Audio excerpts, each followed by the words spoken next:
ચંડોળા ડિમોલિશનનો બીજો તબક્કો 3000થી વધુ પોલીસ જવાનો તૈનાત 4 દિવસ ચાલશે કાર્યવાહી. અમદાવાદના ચંડોળા તળાવ અને આસપાસ કરવામાં આવેલા ગેરકાયદે દબાણ હટાવવાના પહેલા તબક્કામાં આશરે 1.5 લાખ ચોરસ મીટર જમીન ખાલી કરવામાં આવી હતી. એવામાં આજથી ડિમોલિશનનો બીજો તબક્કો શરૂ થયો. અમદાવાદ મ્યુનિસિપલ કોર્પોરેશન અને પોલીસ દ્વારા વિશેષ તૈયારીઓ કરવામાં આવી છે. 4 દિવસમાં ડિમોલિશન પૂર્ણ કરી બાઉન્ડ્રી વોલ બનાવવામાં આવશે. ડિમોલિશનની કાર્યવાહી સવારે 7 થી બપોરના 1 તથા બપોરે 3 થી સાંજના 6 વાગ્યા સુધી ચાલશે, જેના માટે 35 થી વધુ જેસીબીનો ખડકલો કરી દેવામાં આવ્યો છે.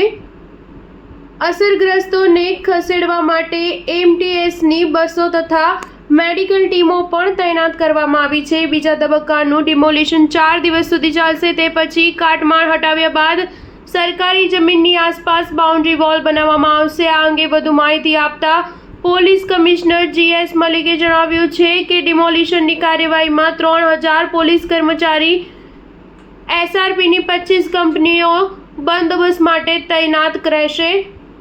બીજા તબક્કામાં 2.5 લાખ ચોરસ મીટર જમીન પરનું દબાણ દૂર કરવામાં આવશે. નોંધનીય છે કે ચંડોળા તળાવની આસપાસ રહેતા 200 થી વધુ બાંગ્લાદેશીઓને ડિપોર્ટ કરાયા છે, જ્યારે હજુ અન્ય બાંગ્લાદેશીઓને ડિપોર્ટ કરવાની પ્રક્રિયા ચાલુ છે. સ્ટાર ન્યૂઝ 7 હંમેશા સચ્ચાઈની સાથે.